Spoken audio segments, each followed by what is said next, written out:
皆さんこんにちは、みやまです。この放送は映画や本、フリーランスの日常などについてまったり語る番組です。今回も美大時代の同級生久井ちゃんと一緒に節約 VS 散財と題して好き勝手にまったり話していきたいと思います。ということで久井ちゃん、今回もよろしくお願いします。よろしくお願いします。はい、ということで今回はですね、今回もなんですけど、ちょっと話すネタがだいぶうまく前回の企画会議で我々浮かばず、なんとか AI に考えてひねり出した、節約なのか散財なのか、どっちがいいのかという結論は多分出さないけど、そのあたりについて語っていくっていうような感じの回となっております。で、多分普段見ていただいている方ご承知おきの通り、私はもう結構散財派で久井ちゃんはどちらかといえば堅実なタイプっていう感じなので、まあそれぞれの視点でね、ちょっとお金について楽しく話していこうかなっていうような感じなんですが、今日は何から話していきましょうか。いや、お金の話題といったらまず聞きたいのが、最近の宮山さんの一番の散財は何でしょう。最近のね、でそれで言ったらし、まだ買ってないんだけど、カメラをね、多分今日明日で買おうと思ってて、インスタ360っていうところから Vlog カメラの新作が出たのよ。なんか望遠レンズがね、ついてる、なんかレンズがね頭にこう2個ついてる、こうジンバル機能のついたやつが出て、で結構ねいろんな他のねガジェット系 YouTuber さんのレビュー見る限りでもかなり良さそうなので、ちょっと今日明日で、なんかポイントとかいろいろ考えて、一番お得で買えそうなところでちょっと買っちゃおうかなって思ってて、多分それがだから2桁万円、2桁万円の買い物が多分、まだ確定じゃないけどあるんじゃないかっていうのがまず、でもそれはねまだ散財してないから、予定というか、限りなく散財に近い、限りなく黒に近いグレーみたいな感じなるほど。なんだけども、そうで実際に買った直近のもので言うと、最近、何回この話するって感じなんだけど、私ボディメイクにハマってて、自分のね肉体のいろんなものを分析するものとかを、とりあえず最新のものをいろいろ揃えたいなっていうので、ちょっと前にインボディの体組成計買いましたって、平均値に引っ張られない、もうその場の電気を流した時のデータをバッて出してくれるやつ買いましたって言ったのに、買った2ヶ月後ぐらいに新作が出たんですよ、インボディの体組成計の。買っちゃった。安くなってたからちょっと出たてほやほやセールやってて、それが49,800円買っちゃいました。どうする今持ってるやつみたいな。なんかすごいね、ガジェット系 YouTuber さんって、確かにさ、職業柄新しいものを買っていく使命にあるとは思うんだけど、古い方の方どうすんの？そうだから父か母にあげるか、あと誰か友達とかで欲しかったらあげるか。久井ちゃんとかね、家近かったら本当持ってくんだけど、いらないか。久井ちゃん興味なさそうだよね。体組成計は興味ないな。そうだよね。そうだからこのオーラリングとかもさ、なんか前さ、ストレス解消についての動画話したじゃん。あの時さ、収録後に面白い話聞いたんだよね、私。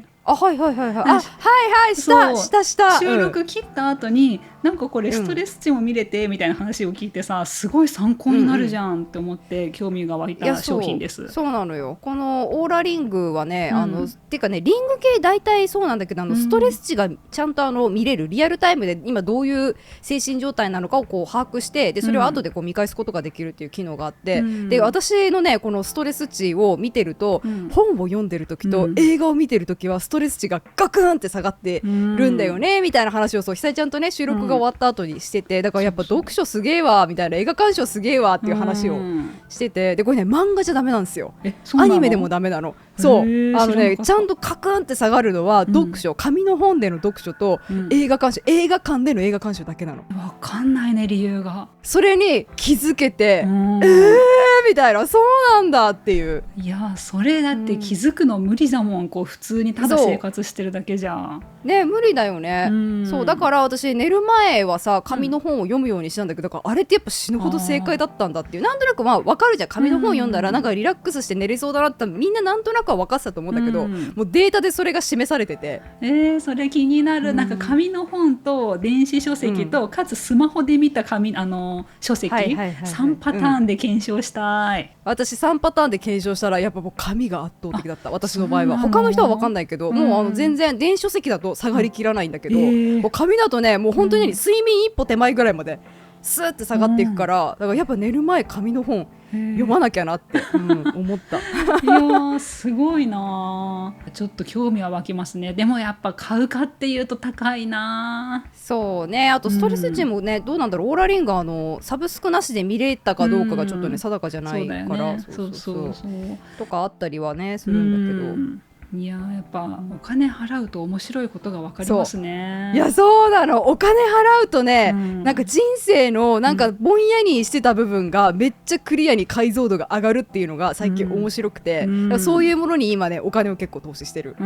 いや分かる。お金はやっぱ払えば払っただけの見返りはあるんだよね。いやあるのよ。そうなの、あるの。だからそこに興味がない人はもちろん全然する必要ないんだけど、私みたいにね興味があるタイプはやっぱすると楽しい。ねえ、なんか私で言うと最近さ、結構何にも考えずにお金を出したのが本で、辻村瑞希さんの「ファイヤードーム」っていう新刊、超絶話題作、そう超絶話題作だったから何にも考えずに、あらすじも読まずに買ったんだけど、トータルで4000ちょっと。やっぱ単行本だとね結構するよね、上下巻だとね。上下巻なのでね。でもやっぱり読んだ価値のあるその今読む価値と今この、なんていうの、世間のこう流れと本の内容っていう今っていう価値と、やっぱり話題っていう今っていう価値とあって、まあパッとお金出してよかったなって感じがした。いいね。いい散財の仕方だね。で私とあれだね、使ってるお金の桁が1個違うねでもじゃあ昨日私数万円払ったよ。例の椅子ですか？椅子スツールに数万円ポンと置いてきました。いや素晴らしい。しかも超シンプルなねスツールでね、そのツールがもうすっごい有名なスツールで、アルテックっていうメーカーの、デザイナーがアルバールトっていうフィンランドの建築家のデザインの超絶シンプルなスツールですね。いや、まだ組み立ててないのでお金を払った価値は実感していないですけど、買いました。散財をしました。でそれは結構さ散財に寄ってるよね、だってさすごい厳密に言えばもう似たようなデザインのものなんてもういくらでもこの世にあるわけじゃん。それでもその一番最初のそのね原型とも言えるようなものを買ったっていう、なんか心地いい散財ですよねそれは。いや心地いいかどうかもこれからにかかってるんだけどね。確かにそうね確かにそれはそう使ってみての良さっていうかね、そういうものでまた実感が得られるといいんだけど。そうね、やっぱね家具はどうしてもね組み立ててなんか入れたり使ったりしないと、そこでようやく所有欲みたいなのがね、そう発生するから。なんかだから節約派な私だけど、アウトプットに関わるものにお金をかけるのは最近散財しがちになってきた。いやでもねそうなるというか、そういうのだと言い訳も立つよね。いや、新しいものを作り出すんだったら、ね、このインプットは結構なんていうの、いいインプットっていうか、いい散財だよね、お金の使い方だよねみたいな感じやっぱなるし、あとすごい現実的に言うと経費になるし。いやそうものによってはね全額無理でもやっぱね、結構ね、ちゃんと目的第一の目的がそれだったら全然経費にできるはずなので、そうちょっと散財派に最近寄りがちになってきたけど、足元にも及ばないかもしれん。ちょっと年季がだし、私はやっぱジャンルとしてはね、そのガジェット系とか、あと暮らし系のね、インフルエンサー YouTuber なので、そこはね、お金かかりますよね。2桁万円のものとかね、そうポンポンって出ちゃう月とかも結構ある、さっきのカメラとかね、発売が重なったりすると、ポンポンってあれみたいな。いやすごいですよ。そうでもそんな散財派な三山さんだけど、ここだけは譲れないみたいな場所があるの？お金をここはかけるべきところとか、ここは節約した方がいいところみたいななんかある？そうね、かけるべきでいうと、やっぱその今かけた方がいいであろうもの、これちょっと本当に定義が曖昧で申し訳ないんだけど、今かけないと、1年後じゃ意味ないものって結構あって、例えば今だと AI の課金、私今コーデックスとクロードコードでガンガン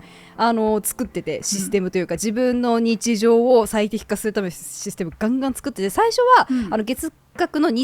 円のプラン入ってればクロードコードもコーデックスも両方とも使えるのよ。でもあっという間にやっぱクレジット使い切っちゃう、トーク使い切っちゃうから、もうすぐ月額1万円のプラン両方ともペンペンってやっぱ変えてそうやっぱそういうのとかは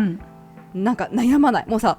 今じゃんもうその2つがさ1万円で最大価値を発揮するのってもう今だから、なんかぐだぐだ悩んでるうちにさまたなんか全く違う状況になるから、全く違う AI ツールが出てくる可能性もあるし、でも自分のさ作業を効率化するためだったらやっぱそういうもの、あとやっぱそういうの使っとかないと、やっぱこういう仕事をしている以上聞かれることも多いし、あとやらなきゃいけないことも本当にたくさんあるから、ちょっとさ月1万円とか2万円で超優秀なエンジニアをさ、雇えるんだったら安いから、やっぱそういうところにはもう迷わず、終わりましたみたいな、次のお金が必要ですよ、もう分かりました、はい、はいってすぐ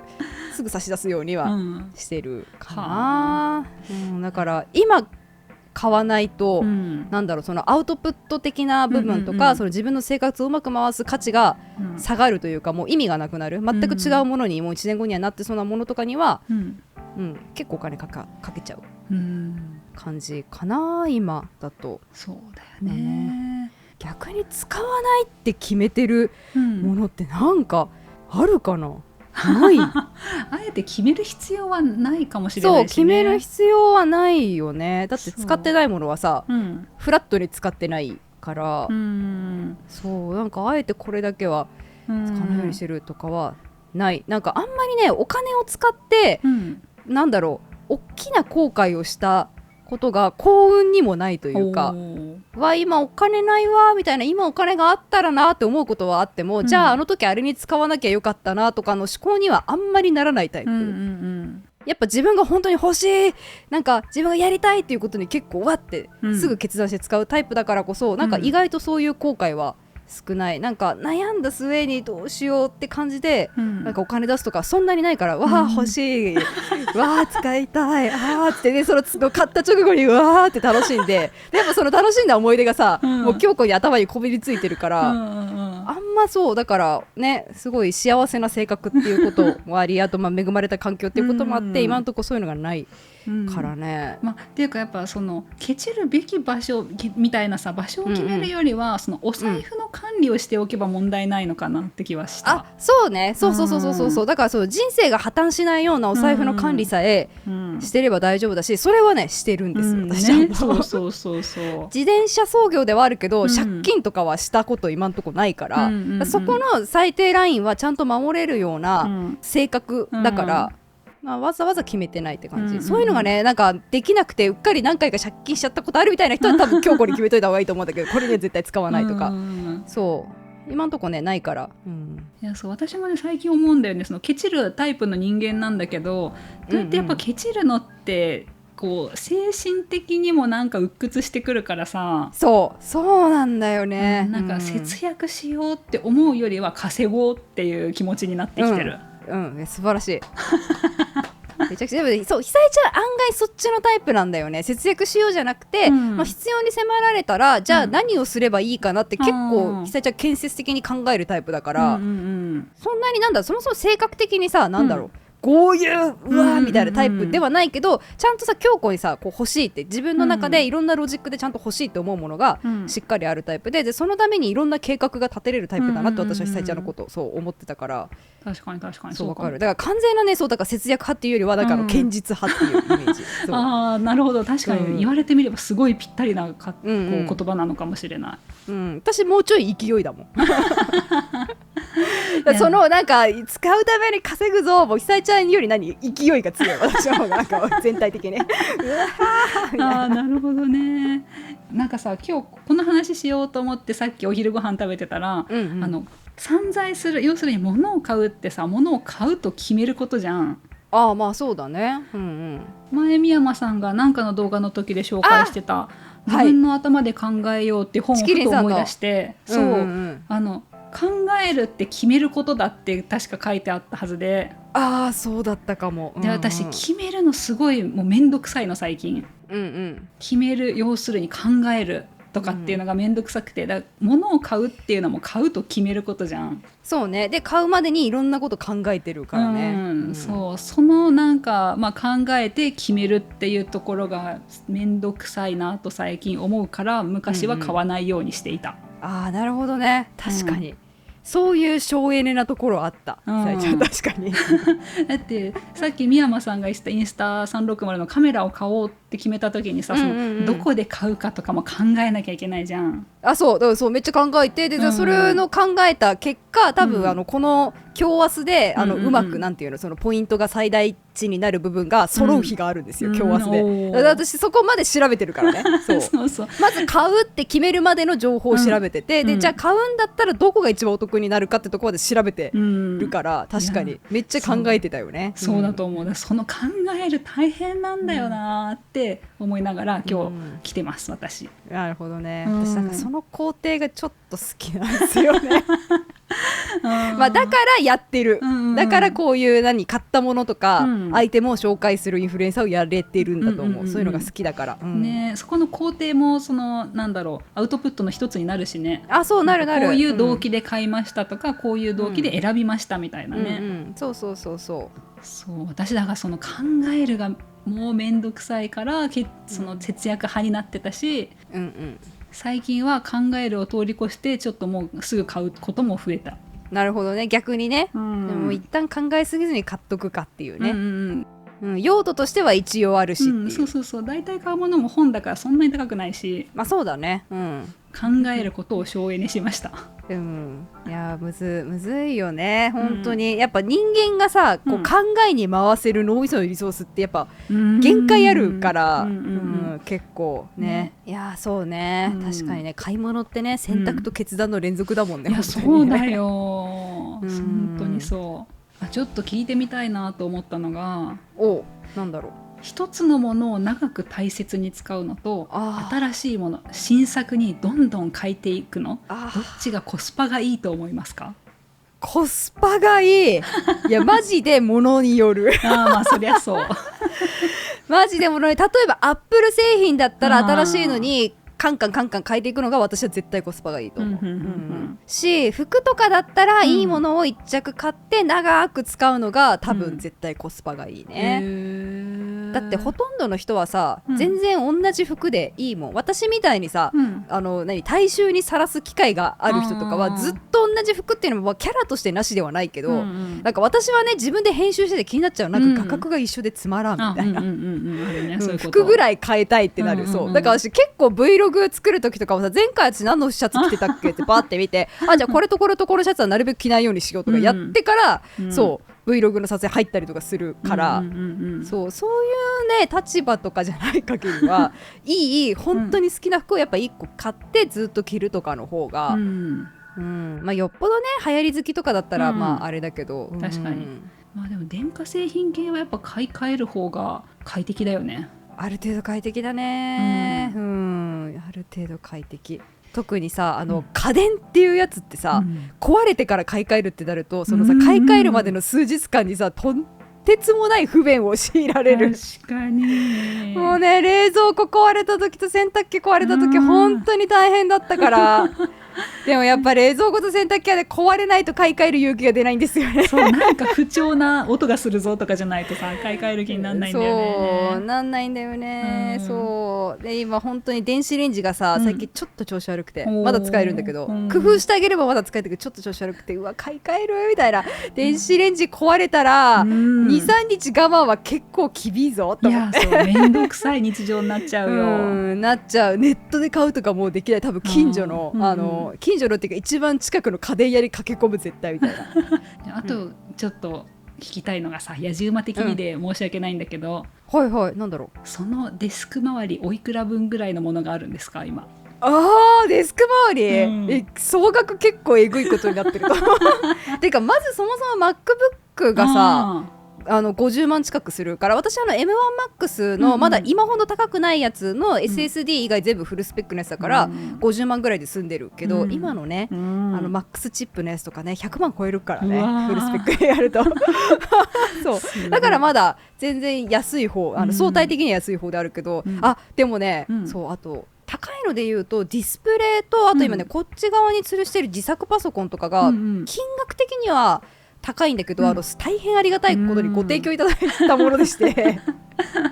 一応ねお仕事としての対価としていただいたものなので、ただその金額という額面というものに直すと結構高価なものになって、あと購入してるものでいうとやっぱこのデスク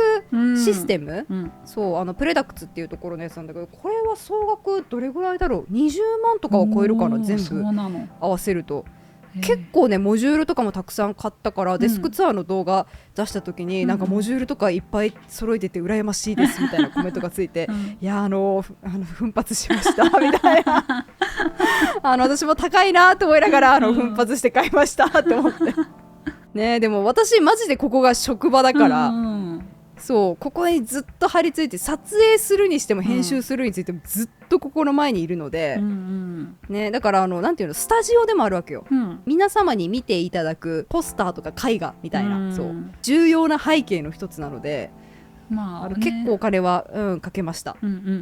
なんかこれはかけてしかるべき場所だよなと思って、いいと思うね、とっても。なんかさ、私よくさみんなにありえないって言われるんだけど、使った金額すぐ忘れちゃうんだよね。それいくらぐらいだったのって分かんない。なんかちょっと高かったとかすごく高かったとかしか覚えてないっていうなんだろう、うちの母親もそうなんだよな。スーパーの買い物とか全くお金後で分かんないっていう。そう、私もそうだから、スーパーの買い物とかよく聞かれるじゃん。なんかこの前作った料理これ美味しくてみたいな、なんか最近何々肉高くないって分かんない高かったっけみたいな見てない値段みたいなその場で、何種類かある時とかはちょっと吟味はするけど、だからといって一番安いの買う時もあるし、一番高いの買う時もあるし、だからその一番その3つの中で何を買ったかとか覚えてるけど、その具体的な値段とか覚えてない、さっきのカメラとかもさ、なんか2桁前のカメラ買うかもって言ったけど、金額ね覚えてないの。すごい、買う前なのに覚えてないの。やばいよ。そう今日明日で買うって言ってるの覚えてないの。すごいな10万20万は多分いってなかったはず。10万は超えてたみたいな、それぐらいいや羨ましい性格ですよね本当に。そうだから自転車操業になるから、家計簿をつけてるんです家計簿の金額を見てるよ、見てて、だからその差し引きでマイナスが出てないよねってとこしか見てない、だから私自分の貯金額も覚えてないもん。現金いくら持ってるかとか。そうだからマイナスにはなってないっていう、そういうとこしか覚えてない。いっぱいマイナスになる、なんだろう、もうちょっと全然平気そうみたいな、さすがにそろそろやばいっていう、なんかそういうとこしかしか覚えてないなんかそこにね、そうリソース使ってない。多分それ以外のところに結構リソース使ってる。体脂肪率とか覚えてるよだから今朝の体脂肪率とかじゃあもうちょっと日常的な質問でさ、コンビニで気になる新作スイーツとかあったら買う？最近は買わない。ボディメイクしてるからそりゃそうだな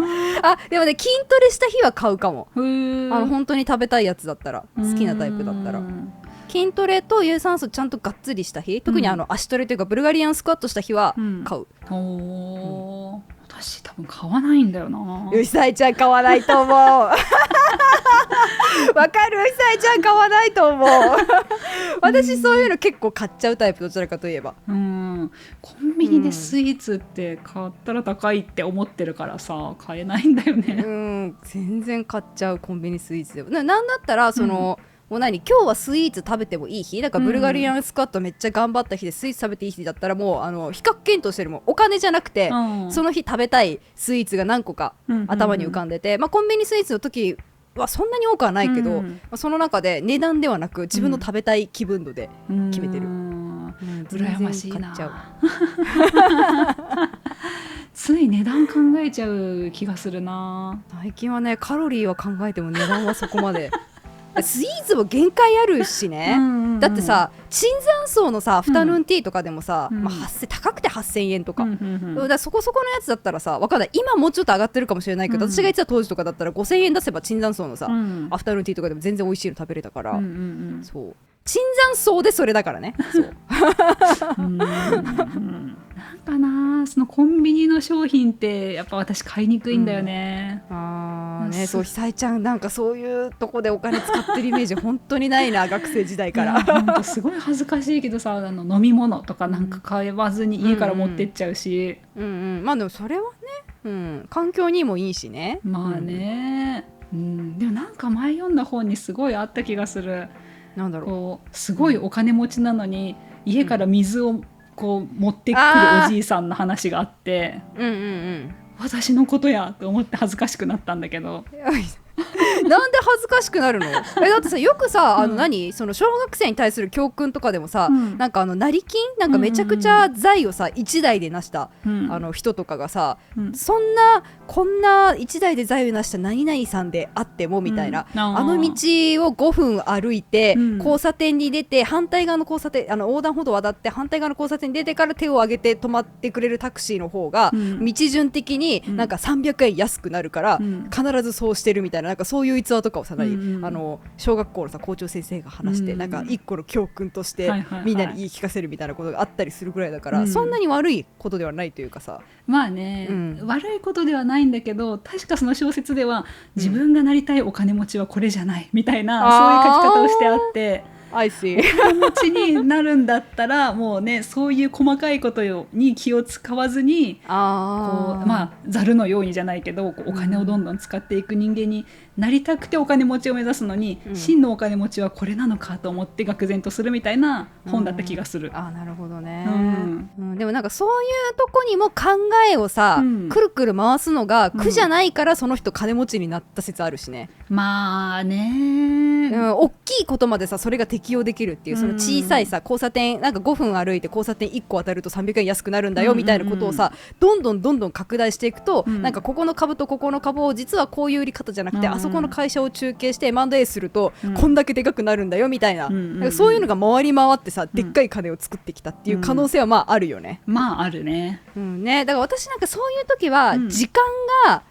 買える場合だったらやっぱお金使った方がいいんじゃないかなとは思う。時間がね、だけど時間だけはさもう全ての人類っていうか、この世の全てのさ存在たちさ公平なわけじゃん、1時間はさどんな存在にも1時間でしかないから、それをさお金でさ、ちょっとでも短縮してなんかもっとさ有益なことに使えるんだったら、そういう場合はやっぱお金ちゃんと湯水のように使った方がいい気はするの。確かにね、そういうのをビジネス書に書いてある、ね、よく書いてあるよねビジネス書にもね。そうで結局はそこの見極めは難しいっちゃ難しいんだけど、じゃあ全部でそれやってると結局その小さいことから大きいお金を稼ぐっていう、なんかそのロジックを考える、なんかあれも少なくなるよねとかもいろいろあるんだけど、むずいよね。いやお金使うのむずいなって思う。いやそう最近私本当もうお金使うことが難しいね、稼ぐ方はさなんか努力して頑張ればさ稼げるじゃん、ある程度はね。まあそうね、いろんな方法でね、そうある程度は稼げる。でも使うことってなんか正解がすぐには分かんなかったりとかさ、とか使う勇気が出なかったりとかでね、そこの勉強が難しいと思ってます私ね。あと意外とねお金のうまい使い方の本ってね、節約術ほどなんかこれっていう名著がないよね、きっとね。まだないね、使ってみるしか学べないって思うね。本当にね本当そうだね。でその使ってみるのハードルがまあそこそこなぜかこう高く感じてしまうっていう。そうとか物によってはさ、だって家とか使ってみるには高いわけだし。高いもう永遠の問題だよね。賃貸なのか持ち家なのかとかさじゃあどっちか分かるために両方試してみるかがなかなかできないっていうまたちょっとねお金を使う勉強は継続していきたいなと思ってはいるものの。いやしたいね、本当そうだね、私もだから今後なんかお金系の本買うときは節約とか稼ぎ方ではなくどう使うか、どう有益に使うかっていう本があったらちょっとなるべく積極的に買ってまたちょっとネタを集めておこうと思います。おーいいですね。はい、ということで今回はですね、散財 VS 節約 VS 散財と題して、ちょっと節約とか堅実な視点と、散財的な視点でいろいろ好き勝手お金について話してみましたがいかがだったでしょうか。少しでも楽しんでいただけたなら幸いです。そうぜひ皆さんの最近買って、なんかお金を使って良かったもの、経験でも物でもいいんですけど、もしあったら教えてほしい。であともしお金使って後悔したことがあったら教えてほしいかも。私あんま自分でさ思いつかなかったので、これ使って後悔しましたもしあれば気になる。すごい自分の中で特に悶々と食べてる場合とかはもうこのコメントで発散していただいて私もなるほどと思ってちょっとお勉強させていただければなと思いますはいということでここまで長々と見ていただき本当にありがとうございました。また次の動画でお会いしましょう。宮山と久江でした。バイバイ。バイバイ。